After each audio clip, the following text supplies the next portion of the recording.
গদাইচর বাংলার একটি ভূখণ্ডের অংশ। বাংলা ও ঝাড়খণ্ড সীমান্ত লাগোয়া একটি গ্রাম গদাইচর, যা গঙ্গা নদীর উপর গজিয়ে ওঠা একটি চর, যেখানে বসবাস করেন কয়েক হাজার পরিবার। আজও সেই গ্রামে জ্বলে না কোনো আলো। রাত পোহালেই ভরসা লণ্ঠন ও প্রদীপের আলো। কয়েকশো বছর ধরে এই অন্ধকারে রয়েছেন এই গ্রামের বাসিন্দারা।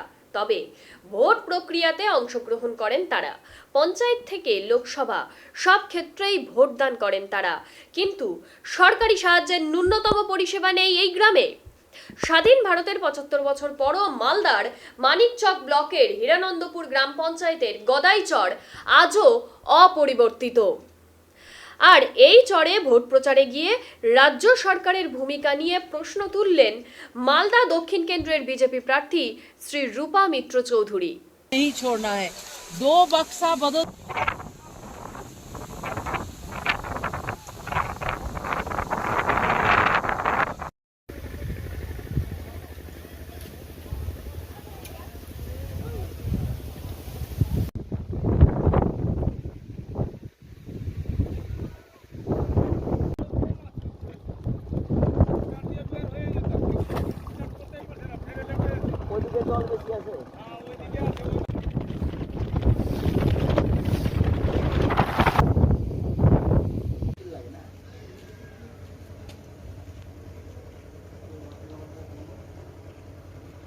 এখানে গদাইয়ে আমরা প্রায় 40 বছর ধরে বসবাস করি এই দিয়াটার মধ্যে। এখানে যাতায়াতের কোনো ব্যবস্থা নেই। বন্যার দিনে আমাদের প্রায় এখানে সব জলাময়ে ডুবে যায়। বন্যার দিনে আমাদের প্রচুর অসুবিধা। এখানে কোনো ব্যক্তি যদি অসুস্থ হয় আমরা সহজে হসপিটাল নিয়ে যেতে পারি না। অনেক পেশেন্ট হয়তো হসপিটাল যেতে যেতেই মারা যায়। তো এখানে গর্ভবতী মায়েদের প্রচণ্ড অসুবিধা। মানে ঠিক সময় মতো আমরা পৌঁছাতে হসপিটালে নিয়ে যেতে পারি না। তারপরে এখানে আরও অনেক রকমের অসুবিধা আছে। এখানে যেমন যাতায়াতের এখানে কোনো পথ নেই। আমাদের দুই দিকে, এদিকে যদি আমরা বেঙ্গলে যদি যাই, যাতায়াতের পথ আমাদের নৌকা দিয়ে যেতে হয়। নৌকায় প্রায় 2 ঘন্টা সময় লাগে আমাদের যেতে। সেই 2 ঘন্টা সময় লাগে, প্রচুর টাকাও নেই নৌকাওয়ালা। তারপরে কিছু দূর আবার হেঁটেও যেতে হয়। যতক্ষণ এখানে ভূতনি আমরা ওই গোবর্ধনটোলা না যাই ততক্ষণ আমাদের কোনো যাতায়াতের কোনো পথ নেই। কোনো রিক্সা, কোনো ভ্যান এখানে পাওয়া যায় না। স্কুল আছে, এখানে স্কুল আছে। এখানে আমাদের বেঙ্গলের এখানে স্কুল আছে।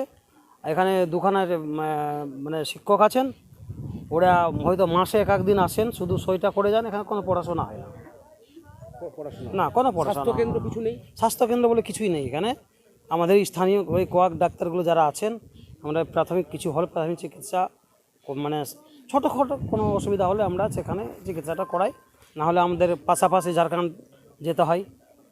বেঙ্গল যেতে তো আমাদের প্রচুর সময় লাগে। আমাদের পাশাপাশি কিন্তু ঝাড়খণ্ড, সেখানে গিয়ে আমরা কোনো রকম করে গিয়ে স্বাস্থ্য ব্যবস্থাটা আমরা নিই। বলছি যে ভোট আসে, ভোট যায়, পরিস্থিতির পরিবর্তন হয় না? ভোট এখানে আসে, ভোটে সব রকম নেতারা এখানে আসেন। ভোটের সময় বড় বড় কথা বলে চলে যান, এটা করে দিব, ওটা করে দিব। ভোটের পরে আর কাউকে দেখা যায় না। ভোটের সময় সবাইকে দেখা যায়। বিদ্যুৎ পেয়েছেন? বিদ্যুৎ আমার বেঙ্গল থেকে এখানে নেই, তবে পার্শ্ববর্তী আমাদের এখানে কিছু ঝাড়খণ্ড থেকে কিছু কিছু বিদ্যুৎ এখানে ঢুকেছে। তবে আমাদের হ্যাঁ সর্বত্র আছে কি? হ্যাঁ ওখানে ঝাড়খণ্ডের যারা, তো পাশাপাশি আমরা ঝাড়খণ্ডের পাশাপাশি আমাদের বাড়ি বেঙ্গলের যে আমাদের দুখানা বুথ আছে, হ্যাঁ ওইখান থেকে কিছু মোবাইল ফোবাইলে আমরা চার্জ করে নিই। কিন্তু আমাদের বেঙ্গল থেকে কোনো এখানে বিদ্যুৎ আসেনি। মানে বেঙ্গলে যারা বাস করে তাদের বাড়িতে না, বেঙ্গলের কোনো বিদ্যুৎ নাই। পানীয় জলের ব্যবস্থা? পানীয় জলের কোনো ব্যবস্থা নেই। নদী জল, এই টিউবওয়েলের জল, এছাড়া আর কোনো বিকল্প নেই আমাদের। কত মানুষ বসবাস করেন আপনারা? আমাদের দুটো বুথে এখানে প্রায় শুধু ভোটারই হচ্ছে 1400 ভোটার আছে। হ্যাঁ 1400 ভোটারই আছে। আপনার নাম? আমার নাম বিজয় ঘোষ।